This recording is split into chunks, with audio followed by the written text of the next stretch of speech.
Charles, actually, listening to his talk, before I introduce myself there, I have a couple of comments that the United States and China face some common challenges. By the way, this is a little bit of boasting, but my sister, Carolyn Hutter, who got her degree from Johns Hopkins Zeiss and who does speak Mandarin and has spent a lot of time in China, did some contribution to that report that you mentioned. And I have read a lot of it. So that is interesting. Now, here's what is all economies in the world are facing, is that automation, technology, whatever it is making it much easier to produce things with far less labor. In 2012, the world produced more goods than ever before, but with about 5% less labor. So we have two trend lines going. One is labor to do, especially in garments and stuff, that is going away. And we have the trend line of the fact that most more of this is going to be done by machinery. I was startled. I had a birthday, and my daughter bought me a stylish shirt trying to change my stodgy image from Joseph A. Bank. So a couple months ago, I took it out of the package, and I looked at it, and it said, "Oh my God, it's made in the United States." And I went, how could this possibly be? Well, I have a client who's quite high up at Joseph Banks, and I called him and said, how is this? And he said, well, there's a man in Massachusetts that has figured out how to manufacture shirts with almost no labor.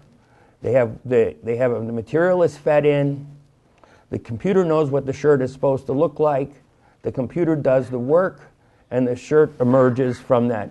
The only part that they're still having a little bit of trouble with is collar buttons. I'm not sure why, but that apparently is a problem. So Joseph Banks can call them up on a Monday and get 60,000 shirts by the following Wednesday, a week, 10 days, and with extremely little labor. I was on the phone with Apple because one of my clients owns a ton of Apple stock, and I take the phone call, and Apple was talking about all the new things that they're coming out with, including the fact that most of the iPhone, iPad, whatever, are going to be made using 3D printers, and that the amount of labor going into that is going to decrease dramatically. So China and the United States both face this problem that for the unskilled worker, there are less jobs, and maybe there are just less jobs in the world. I took a tour of the brand new Ford plant with the chief of manufacturing for Ford, and he bet me dinner that I could not tell him when they were building F-150s, which is a truck, that I could not tell him how much labor went into the cost of this particular truck. Now, this is on Ford's behalf. There are obviously suppliers' labor, not legacy costs. I guessed 12. He told me 6.5 and going down. And when you looked at the assembly line, it was mostly robots with human beings watching the robots. So the advantage that countries have had in cost of cheap labor is going away. It won't disappear all of a sudden, but it's going away. And I could give you countless examples of this in machinery. I am what is known as a technological nut. I follow technology avidly. And in fact, when I was in college in the dim days, actually first year of law school, actually with two engineers built a computer out of a Heath kit, which worked. All right, now I'll introduce myself since you've had the part. I am a rather unusual human being. People who hear me think that I have lived at least 15 lives, and some days it feels like that. So I'm going to give you a little bit of my background so you can understand it. I am a partner at Weiss Berzowski Brady. I do all sorts of complicated business contracts involving all technology and other matters. I am also considered one of the top M&A lawyers in the country, mergers and acquisitions. In 2011, I was voted to have handled the most difficult deal in the state of Wisconsin and received an award for that. In 2012, the Midwest Business Brokers and Intermediaries had a meeting in Chicago, which both Charles and I were invited to, but we were at the Taiwanese embassy, which was much better because they served us better food. I am a devotee of Chinese food. And so Weiss Berzowski was picked as the best M&A firm in Wisconsin, and I was picked as the best M&A lawyer. And I think the reason, besides the fact that I'm incredibly stubborn, is that I have been trained since I was a little child in the fact that there are a whole series of multicultural experiences in the world. My brother has a technology firm in Munich, and of which both the U.S. government and the German government are clients. He originally, after he got out of college, went and worked as a correspondent for Asian finance and lived in a little island off of Hong Kong for 3 years.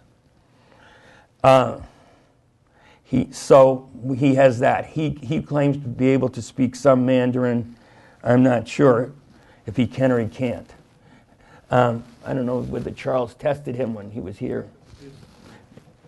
But, all right, so that now you would think my sister Carolyn, as I just mentioned, is at Johns Hopkins Zeiss, or was a graduate from there, and has spent extensive time in China. She also set up the financial system or the banking system in Bulgaria. So we get to hear about these things. My sister Joanne is an ESL teacher, and she was in Shanghai for a period of time under a contract with the Chinese government to teach English to businessmen. She loved China. The only problem was that the air didn't love her, and she had a severe respiratory attack and had to come home, which she did not like. Now, my father, at age 35, had been a very successful businessman and had also fought in World War II, decided that he wanted to go back to school. And so went back to school, he became an anthropologist. And he became a very special type of anthropologist, which is he's a cultural anthropologist, but his real love is economics. Unfortunately, he's now deceased. He had a book published called The North Indian Peasant Goes to Market, and it was selling just a few copies until Manmohan Singh, the Prime Minister of India, put it on his list of most influential books. By the way, if you think that only your family have family issues, the book suddenly started selling 10,000 copies as opposed to 10 a year. And my brother called me and said, "Why are we not getting the royalties from it?"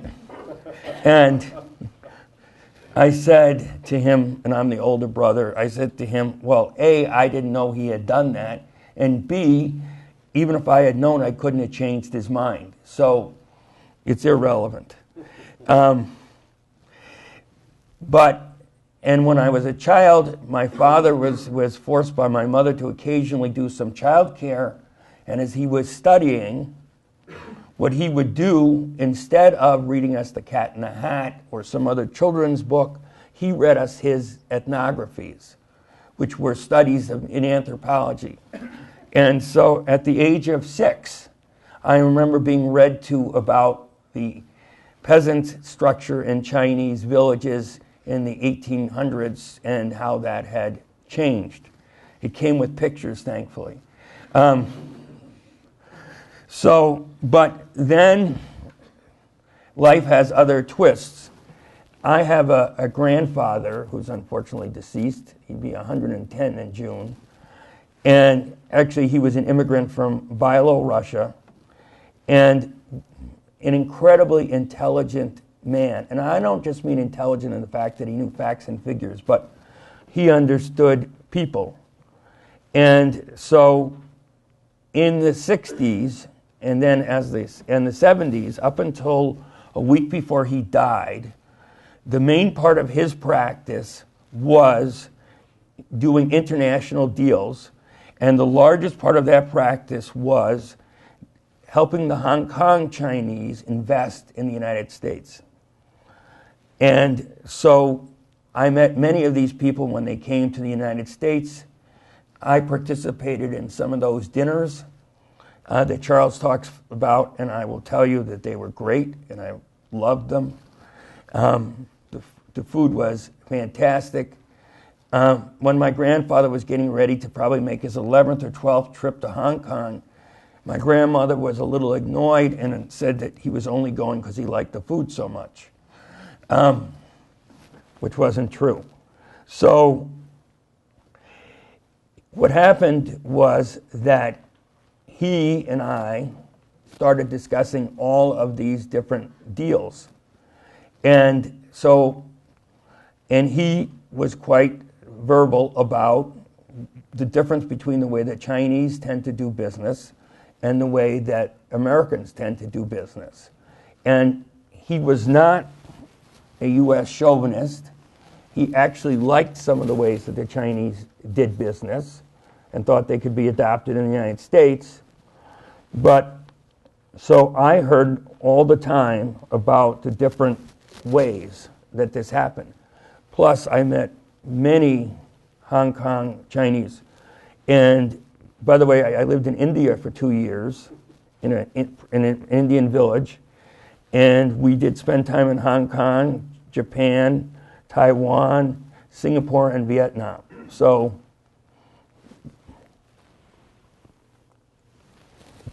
well, my credentials are not as impressive as Charles's. They're not bad.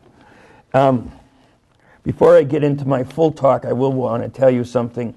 My mother, Pat Poses, was very involved in Wisconsin politics and served on a number of boards. And shortly after the 1979, when China and the United States normalized relations, she was invited to go to Beijing to meet with some trade ministers and sort of a goodwill thing. But my mother loves to travel, and so she, instead of just flying to Beijing, she took a train from London through Russia into China, and it finally arrived in Beijing and then eventually exited through Hong Kong. And when she came back, this was 1983, her comment was, forget about the Soviet Union. Don't worry about them. They can't even make a flush toilet that works. They can't even keep the train running. When you cross the border into China, everything worked. The train worked, the food was there, and apparently the toilets worked. And so she astutely predicted that the fall of Russia and the rise of China. And that's so. Now, I have a lot to say, and I will not get through all of it. I have a blog which is called Conversations with Sam. And if you, I think it's up on the screen, if you go look at the blog, right now there are two blogs, one called Clients Abroad, and then the other one called The Mistakes That the Chinese Make When They Try to Invest in the United States. And there are two others coming on that, on the subject of some of the mistakes the Americans make and some other observations that I have. All right. So you don't have to, and also if you get a card from me, I have a QR code on the back so you can scan that. And by the way, I have about, or I started the blog about a year ago, I have 7,000 page views, of which about 1,000 are from China. So Charles keeps promising me he's going to get me a translator to translate them into Chinese. And I have represented a lot of Chinese over the years. In fact, a few came as direct referrals because of my grandfather, one because of my father spent some time in the PRC. I'm not exactly sure what he was doing there, but he was there. So I'm going to first talk about the mistakes that the Chinese make, and then I'll go into some of the mistakes that the Americans make. The Chinese investor makes a myriad of mistakes when investing in the United States. Part of the problem is they do not understand how to use the legal system in the United States. And by the way, they're not alone. Over the years, I have been part of a program to have lawyers, not law students, but lawyers, who want their international law degree intern with me. And I've had French and German in Belgium, and I would love to have a Chinese lawyer intern with us. But even the Europeans got annoyed with the American legal system. And one German woman said to me, "You know what, you're really not a country. You're 50 separate countries with one common foreign policy." And there's some truth in that. I mean, I'm licensed to practice law in Wisconsin. I do deals all over the country through reciprocity, but I got 10 minutes left. Wow. So I'm going to give you a couple of examples of how the Chinese have not handled things correctly. One Chinese client of mine bought commercial property in Anytown, USA, and there were zoning issues were involved. When he came in, he told me it would be no problem getting the zoning issues changed because he had met both Presidents Bush's and had their signature on a nice photograph. I explained to him that President Bush would have no influence on the zoning board of Anytown, USA. So my client asked in exasperation, "So why did they call the president the most powerful man on earth?" To which I replied, "Because he can destroy the world 20 times 5 times over. But if you're in the picture game, you're better off with a picture of the mayor of Anytown, USA." We got the zoning changed, but it was a much more time-consuming and expensive process than if the matter had been taken care of prior to closing. A similar situation occurred with another Chinese investor who bought land on a light manufacturing facility on it. His intent was to expand the plant and put up a new operation. Unfortunately for him, he had not done his due diligence and not employed a lawyer, and he did not understand, even though that the land looked vacant, it really was part of a retainage drainage system, and nobody was going to let him put his factory on that system. About $1 million later, we came up with a pumping system to pump the water so that he could actually have it done. Another mistake is Chinese do not understand that employees in the United States move around a lot more than they do in China, and you need to find out if the key employees will stay. Another thing that I have seen blow up Chinese deals is the fact that the Chinese do not understand the American media. If you remember nothing else from tonight, remember the word spin. And I'll give you an example. I'm going to change the facts dramatically, but it's basically the same outcome. A Chinese investor was trying to buy a mine, and the product of the mine was going to go back to China to be used in natural resources. And he did nothing to think about what the reaction was going to be of the Americans, and he didn't consult anybody. So the story in the newspaper read, "China buying copper mine to take all of the copper back to the United States."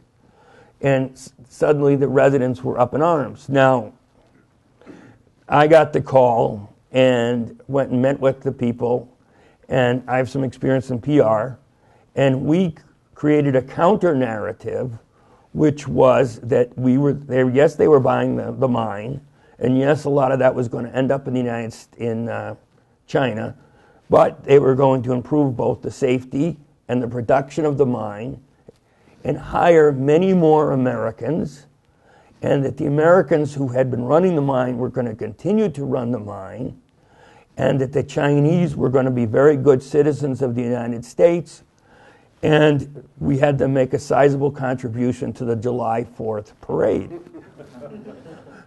And that worked, but it was a rescue operation which could have been handled without a rescue if somebody had thought how to put this transaction in its proper place.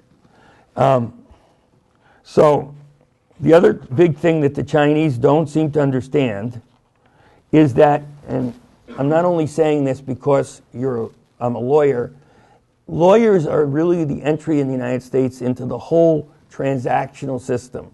They understand all the moving parts that need to happen.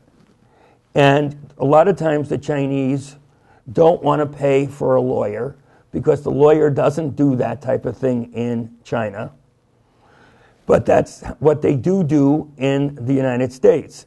And so other people they deal with, like brokers and other people, are only there to collect the commission.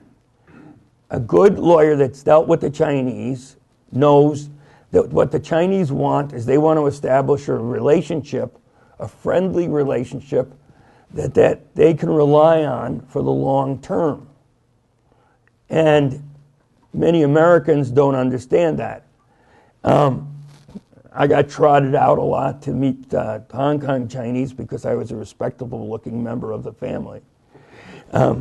No tattoos or anything. So the Chinese process of having several meals before they sit down to business is great. The other pitfall that Americans make in dealing with the Chinese is that when you negotiate with the Chinese, you have to have patience. 5 minutes, all right. You have to have patience. And a lot of Americans, including Americans at large law firms, like to use bullying tactics. And Charles and I had a transaction where we explained that bullying, pressure, bluffing would actually destroy the transaction. We told everybody this, and they went out promptly and did the reverse. And the Chinese person who was living in the United States said, I'm not doing business with them. Basically, I'm losing face. And she canceled the transaction. This was a transaction that was going to happen. But the Americans didn't understand it. But so when you negotiate with the Chinese, you have to understand that they have a different set of how they negotiate. They like to negotiate from a set of general principles and then go to the specifics. Most Americans like to do the specifics and if only necessary go to the general principles. Sometimes they go to general principles to humor the Chinese only to find out that the Chinese intend to reject a specific request saying it does not fit with the general understanding. So, and again, I want to emphasize that the Chinese are looking for a long, trusting relationship, which makes them more cautious. The more you extend the hand of friendship in a reserved way, they don't want to hear about your date last night or your non-date, but they want to think that you are reliable and that you're interested in their best interest. Another mistake that the Americans make, which also harms their relationship with the Chinese, is what I call the over-exuberant salesman. The salesman talks to the Chinese and tells them that the machine can do blah, blah, blah, and in a couple years it'll do blah, blah, blah, plus blah, blah, blah, plus blah, blah, blah. And the Chinese don't understand that this is part of the sales pitch, and it's actually in American law called puffery. And they want what the salesman was selling. What a shocking idea. And that also leads to the end of negotiations. When you negotiate with the Chinese, the Americans need to understand that you really need to have a timeline and a time frame and in order to do it. And what I'm going to sign off with is a very important point. If you are dealing with someone who is from a state-run industry, and by the way, a lot of times they don't want to tell you where they're from, so you really need to find out. You have to understand that a transaction is going to take a long time. And the reason for that is that they have to go back to their bureaucracy and their superiors, and their whole mission in life is to make sure they're not blamed for anything. So they have to go up and down the scales, they have to talk to many people, and it takes a while. And if you're going to do a deal with a state-owned industry, you need to understand that in advance. If you can't handle that, you might as well not start the transaction. The other thing that the Americans don't do is the Chinese are very meticulous note takers of every conversation, and they will remind you of it.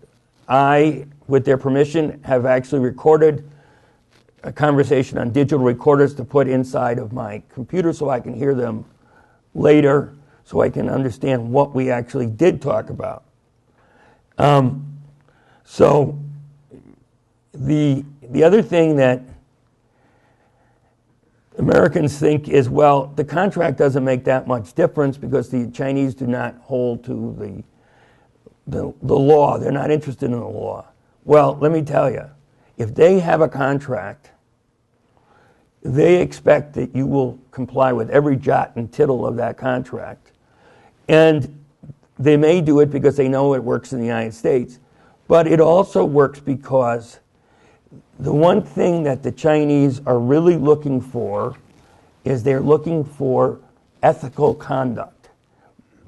As opposed to our rule of law, they're looking for a relationship where there is ethical conduct between the parties. So I tell the Americans in the audience that when you negotiate with the Chinese, they require civility. You can be tough, but you have to be civil. And if you're a bully, you're going to blow the whole thing up. And there are ways that you can set deadlines and do things that will not offend the Chinese. And actually, I'll give the Chinese credit, many more transactions between Americans might take place if we didn't have some bullying tactics. And I'll put a plug in for lawyers like me. A lot of times when you have lawyers in large firms, they tend to think that they're God, and they get on the phone and they start bullying the other side. I have had so many transactions where I was the second lawyer after the lawyer for the big firm blew up the deal, and somebody suggested maybe they could bring me in to rescue it. So I think that the Chinese and Americans have a lot to offer to each other. The Chinese should invest in the United States. We should get closer together. This is a tough world. Yes, we're rivals. Yes, we're competitors. But we are also going to have to be partners because we are the two strongest countries in the world, and we need a stable world to do our commerce and keep our people employed. I urge you to read my blog.